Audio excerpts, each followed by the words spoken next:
Olá para você que acompanha o Jornal Paraná. Nós estamos aqui na Prefeitura de Cascavel com o prefeito Leonardo Paranhos. Prefeito, vamos começar a falar um pouquinho dessa pressão, né, que os governantes todos, inclusive o senhor também, sofre de todos os lados para reabertura, para fechamento do comércio. São visões diferentes, né, para o enfrentamento da Covid-19. Como que você, como gestor, está vendo todos esses lados, assim? Então, primeiro que eu preciso entender que isso é, entre aspas, normal, né? As pessoas têm uma tendência em buscar aquilo que lhe aflige, aquilo que te incomoda, aquilo, muitas vezes, entenda o que eu estou falando, aquilo que lhe interessa. Não estou dizendo aqui que as pessoas estão erradas. Na condição de gestor, eu preciso não me contaminar com essas questões. Eu preciso analisar essas questões, ouvir com muita responsabilidade, discutir com o técnico, discutir com o setor, né? E agir sem emoção, né? A emoção que tem que ter é a emoção da responsabilidade. Eu estou, diria lamentavelmente ou não, eu estou aqui nesse momento, então eu tenho que tomar as decisões, mas não preciso tomá-las sozinho, de forma egoísta. Então, primeiro, prioridade, vida, pessoas, isso eu não abro mão. Segundo, planejamento. Até para que quando a gente estiver no tal do pico da curva, de tudo isso que nós temos evitado a ser um impacto muito forte, que a gente chegue lá sem muita surpresa, né? O que é a curva? É você chegar ao encontro de uma necessidade de leitos, estamos falando de leitos aqui, de pessoas contaminadas, precisando de leito de UTI, e a oferta que o município tem, ou o estado. Então, vamos supor, se você tiver lá 100 pessoas precisando de leito e nós tivermos aqui 100 leitos, é resolvido. Alguns vão entrar, vão se recuperar, voltam para casa. Lamentavelmente, alguns vão a óbito, isso é normal, infelizmente. Mas o que não pode é um desencontro. Você ter uma oferta pequena, e ela é pequena hoje, nós temos aí, oficialmente, 94 leitos, temos mais alguns leitos de crianças.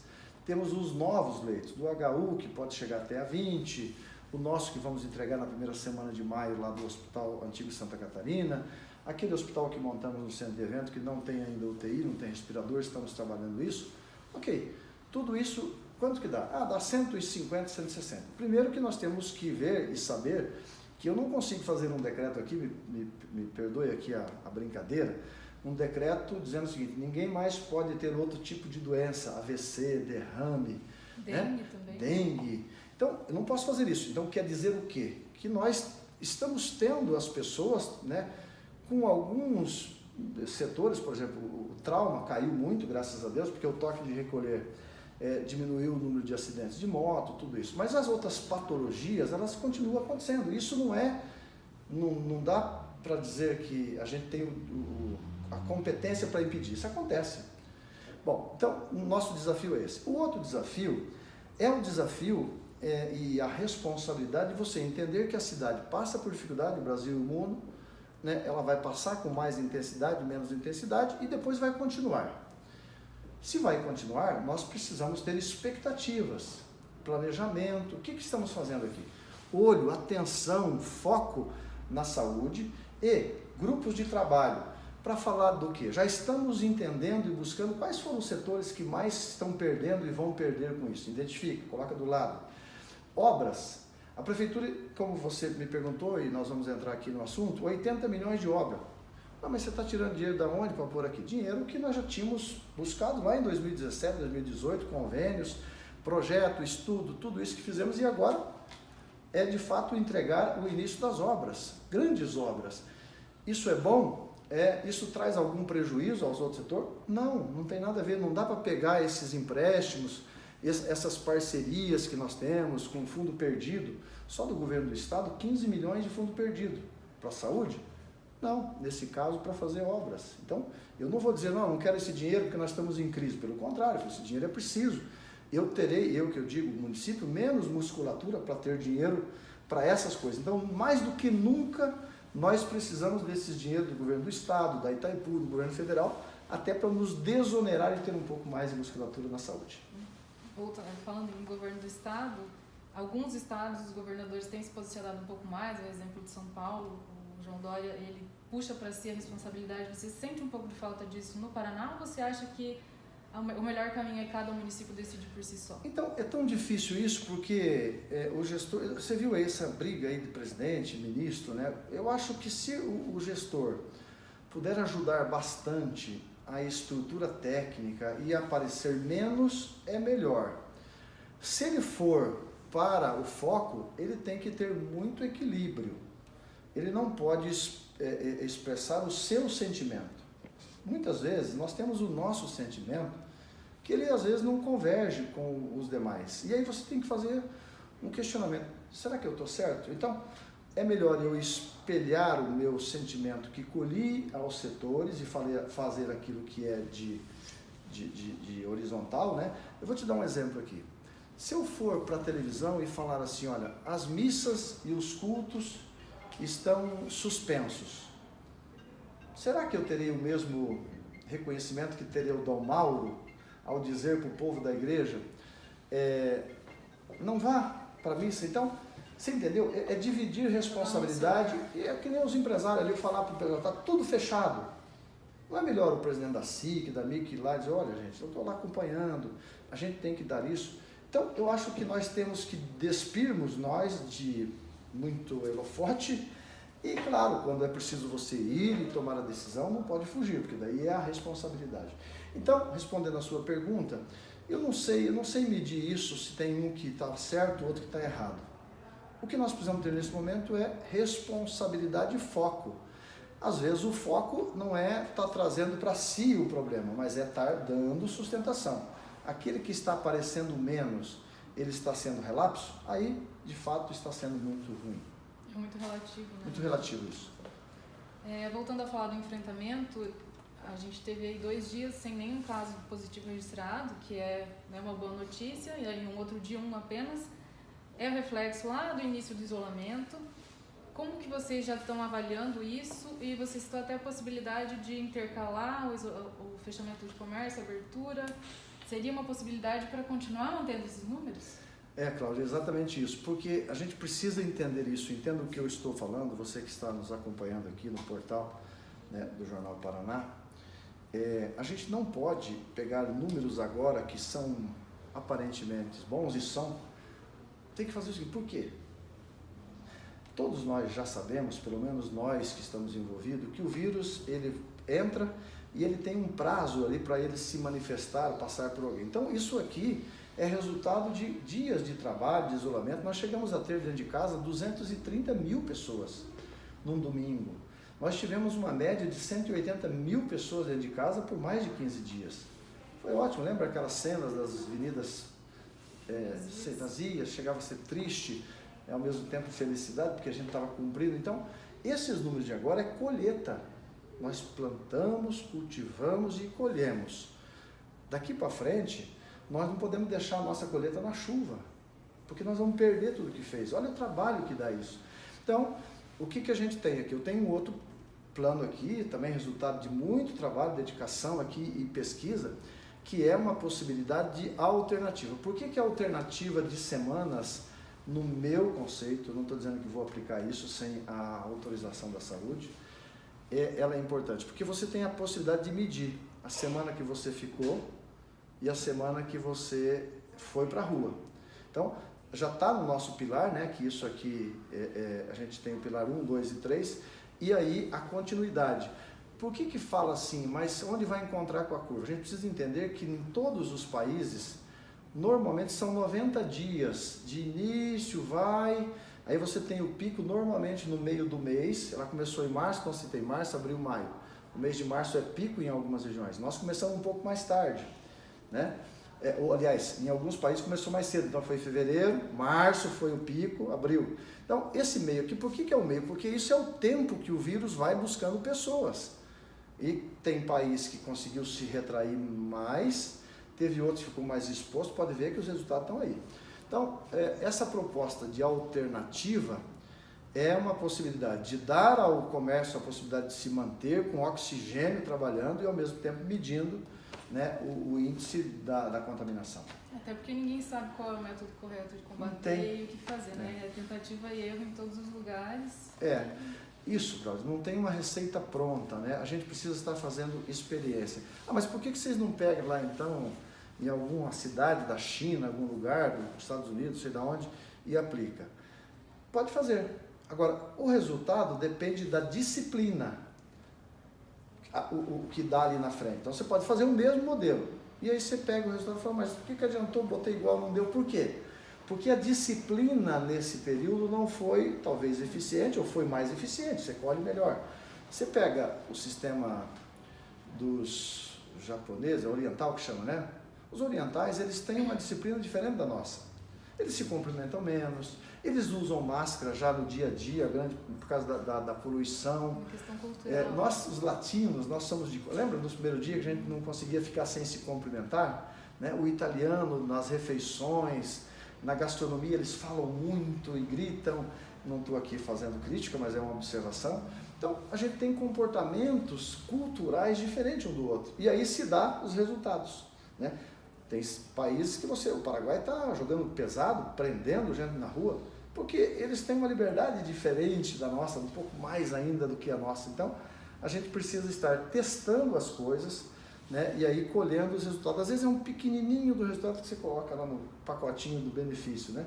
Às vezes você faz um movimento enorme e aí tem prejuízo, você tem que pegar aquele prejuízo e colocar no pacote do prejuízo. Então, é um movimento de muita paciência. Vamos falar um pouquinho do plano de mobilidade urbana, que já tem, né, uma verba destinada à pesquisa e a todo o estudo dessa necessidade. É um plano que é necessário ser realizado. E também no plano de retomada de obras, é importante frisar que esses recursos, como você disse antes, não podem ser retirados dessas áreas, então isso precisa acontecer. Precisa, deixa eu te falar então. Então, o Plano Municipal de Mobilidade, ele faz parte de um conjunto de obras. 40 bilhões aproximadamente, a gente vem desde 2017, ainda no governo, começou no governo Dilma, 2017, depois entrou o Michel Temer e depois teve a troca de ministério, inclusive extinguiram o Ministério das Cidades, e Cascavel sobreviveu a todos esses problemas e foi a única cidade acima de 200 mil habitantes que conseguiu avançar a cidade pela insistência, pela qualidade dos projetos. Ponto. O que são eles? Obras das avenidas principais aí dos bairros, eu vou nominá-las aqui. Chavantes, que já começou, ali Gralha Azul, Itália, Interlagos, Papagaio e Leonardo da Vinci. São 6 grandes avenidas com asfalto, calçadas, ajardinamento, lâmpada em LED. O LED não está nesse dinheiro, mas a gente está fazendo uma outra licitação. Bom, então faz parte. Aí 870 abrigos de ônibus, porque é um plano também de mobilidade, né, que envolve onde passa ônibus, só pode, tanto é que tem uma avenida que ficou 2 quadras sem entrar no programa porque não passa ônibus, o ônibus vem até ali e ele faz uma curva para outra rua, aqueles 2 quadras nós vamos ter que fazer com outros recursos, então é só para onde passa ônibus. Como existia esse investimento na Avenida Brasil, na Barão e na Tancredo, eu quis contemplar os bairros. Então a gente fez esse programa, fizemos os projetos, apresentamos ao governo federal e fomos contemplados. Há possibilidade de pegar esse dinheiro e aplicar em outro lugar? Não. Há possibilidade da gente dizer o seguinte, não, eu não quero mais o recurso?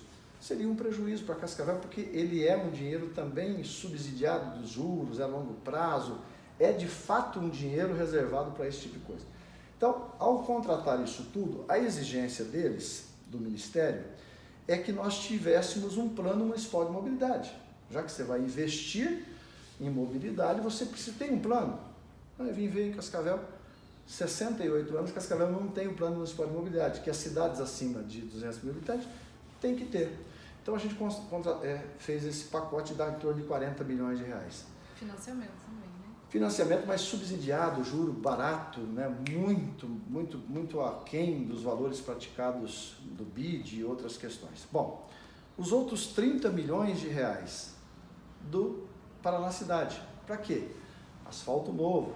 Eu dei uma entrevista em 2017 dizendo que para fazer todas as ruas de Cascavel precisaríamos de 100 milhões de reais. Eu falei, não vou conseguir fazer isso. Mas estamos agora investindo 30 milhões. Uma parte para asfalto novo e uma outra parte para recap, porque o centro da cidade, os bairros, eles estão com asfalto muito velho E quanto mais tempo deixá-los, mais prejuízo nós teremos. Então é a hora de fazer a manutenção. Então entra aí um reparo, faz o recap e a gente tem mais um período de durabilidade. São 30 milhões, 15 a fundo perdido. Não vamos pagar nenhum centavo, os outros 15 fizemos um financiamento que parte disso, inclusive, para alguns móveis do nosso aeroporto. Além disso, nós temos um dinheiro a fundo perdido da Avenida Brasil, dinheiro do DR, que é a continuidade da Avenida Brasil até o Trevo do Cataratas. Por que eu estou fazendo isso? Nós vamos ter a obra do Cataratas que vai começar em julho. Então a gente já precisa trabalhar a Avenida Brasil para conectar ela à nova obra. Além disso, nós temos e conseguimos com o governo do estado as alças do Orlindo Periolo, sabe aquele viaduto que liga, né? Já é uma situação antiga, né? Conseguimos com o governador, vai ser, né, licitado também em julho, são aproximadamente acho que 18, 20 milhões, isso não é dinheiro da prefeitura, também é fundo perdido. Temos também a Avenida Piquiri. A Avenida Piquiri, a gente vai fazer uma revitalização em 2 projetos, até o viaduto, ali até a igreja do Aleste, até o viaduto não, quando abre ali da Barão do Rio Branco, né, ela tem um braço, até lá na igreja, que ali é perímetro urbano. Então, o projeto número 1. O projeto número 2 é dali para frente. Agora, nós já temos autorização, porque ali era uma PR, a 486. O que nós fizemos? Tornamos como avenida urbana de Cascavel. Então, nós passamos a ter possibilidade de fazer investimento. Ali tem um monte de empresa, tem, né, leva inclusive a Largo, não é por isso que o fizemos, mas tem um fluxo grande. Então, mais um dinheiro que está ali, que está dentro desses 30 milhões de reais que nós conseguimos. Então, uma série de obras que são obras importantes e que nós não teríamos condição de usar esse dinheiro em outro lugar. Falando do transporte, as empresas com essa redução, né, de circulação de ônibus, circulação de pessoas, têm prejuízo e inclusive anunciaram demissão de funcionários. Esses funcionários, por sua vez, também anunciaram uma possibilidade de greve. A prefeitura já fez um pedido de uma tabela para conseguir auxiliar a empresa nesse sentido e evitar todo esse prejuízo. Veja, eu não concordo muito quando o governo fala o seguinte: segurança pública, isso é de responsabilidade do governo do estado. E mas por que nós investimos 15 milhões de reais? Eu só estou fazendo uma comparação aqui, porque eu vou chegar nesse assunto que você falou. Por que nós investimos 15 milhões numa guarda municipal? Eu podia dizer o seguinte: não, segurança é do estado, mas quem mora aqui? Somos nós. Então, nós precisamos, enquanto não haja de fato um fortalecimento dos municípios, como é o Pacto Federativo, nós já temos que começar a fazer isso. Tem muita coisa que não dá para ficar esperando o governo fazer, porque não vai fazer. Então, a gente fez investimento na guarda, você viu os nossos números da segurança nesses últimos 3 anos, foi espetacular. Essa questão aí das empresas, eu podia dizer o seguinte: não, mas isso é uma empresa, é relação de patrão e empregado. E mas todos os anos eu tive uma interferência no sentido de segurar a greve, não deixar, mas nunca paguei mais por isso. Se você pegar os 3 anos, os menores reajustes foi de Cascavel. Você pode pegar, faz 17, 18, 19, você vai ver que os nossos reajustes são menores. E se comparar com 3 anos da gestão passada, só para citar, não estou fazendo nenhuma crítica, também foram os menores. Pode fazer essa busca de números. O que nós fizemos nesse momento? Ao invés de ficar de braços cruzados, nós temos interesse. Primeiro, que é um serviço serviço essencial. Ele transporta quem? Gente simples, trabalhadores. Se eu ficar de braço cruzado aqui e não fizer nada, e deixar greve, deixar a empresa parar, eu não estou agindo como devo agir, não que nós temos que beneficiar a empresa. Por outro lado, né, nós temos aí a condição de chamar as empresas, foi isso que nós fizemos. Olha, nós não queremos que demita os funcionários. Num momento como esse, sim, mas então vocês paguem. Não é pagar. Vamos buscar um caminho. Eu também entendo que a empresa passa por dificuldade, porque ela ganha por passageiro embarcado. Nós temos, né, 70 mil passageiros que embarcam todo dia, embarques todo dia, às vezes o mesmo passageiro, e hoje estamos tendo aí pouco menos de 5 mil, 6 mil. Então, claro, eu não posso também cruzar os braços e dizer à empresa: vocês se viram. O que eu estou propondo?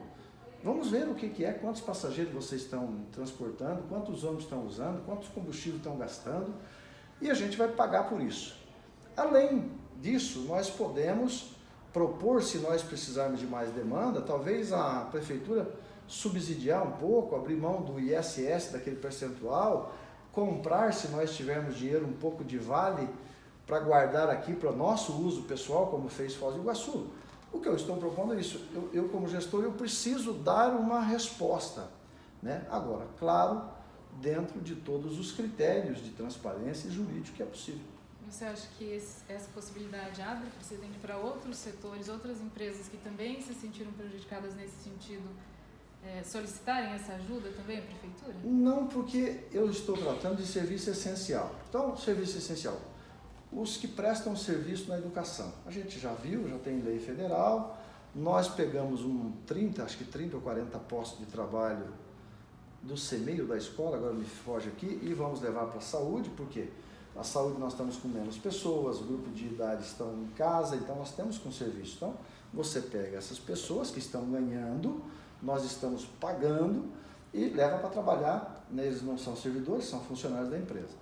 Os outros assuntos que não competem a serviço de primeira necessidade, não precisa fazer isso, né? Quais outros? Aí tem o transporte rural de crianças, então estamos negociando também, vendo a possibilidade de pagar adiantado, ficar com crédito de quilômetros que a gente possa usar em determinado momento. Tudo isso com muita responsabilidade. Sempre analisando os dois lados também. Voltando a falar do combate em relação aos leitos, existe a possibilidade da criação de uma central de leitos de Cascavel. Já se tem uma noção de como isso funcionaria? Seriam leitos públicos e privados ou isso ainda é um projeto a ser discutido? Então, eu acho que falei isso numa entrevista que eu dei. Isso eu acho que você tem que esperar o momento. Primeiro que a iniciativa privada, eles estão sendo muito responsáveis. Até então, foi feito um comitê entre a Secretaria, a 10ª Regional, os hospitais que atendem o SUS. Bom, então, quando está indo tudo bem, todo mundo a mesma regra, usando inclusive os mesmos EPIs, foi feito um acordo, porque às vezes tem um profissional outro que não quer usar aquele, então, diante de todas as dificuldades, foi resolvido. O que me preocupa é se caso nós chegarmos no tal do colapso, né? Se nós não tivermos estrutura e houver de fato um congestionamento de gente esperando leitos de UTI, o que eu acho que é o correto? A gente junta os leitos públicos, os leitos privados e fazemos uma central única de leito. Por que eu estou dizendo isso? Eu não quero, de maneira alguma, abrir uma brecha de qualquer tipo de insinuação num momento tão difícil como esse. Quem que precisa de leito? Todo mundo está aqui. Então, essa fila, ela vai ficar na mão do Ministério Público, ele controla isso. Bom, nós temos 100 leitos, saiu 5, foi para casa, o Deus do livro entrou alto. Vai seguindo aquela fila, não existe corte de fila, não existe oferta de fila, eu não estou dizendo que isso vai acontecer, estou dizendo que eu trabalho com planejamento e isso está aqui no meu gatilho para quando for necessário, se for necessário, fazer isso também e já tenho respaldo do Ministério Público. É uma possibilidade, mas ainda não houve uma conversa com os privados não, ou já existe? Não, eu não gostaria, inclusive, estou falando aqui para você de corpo aberto, não é nem um recado, não é ameaça, eu estou dizendo que se dará automaticamente por uma consciência de todos nós, porque isso vai nos aliviar, vai tirar a pressão de um hospital de outro e vai fazer justiça, né? O rico, o pobre, o branco, o negro terão a mesma oportunidade. Ok, muito obrigada. Eu que agradeço. Obrigado pelo espaço.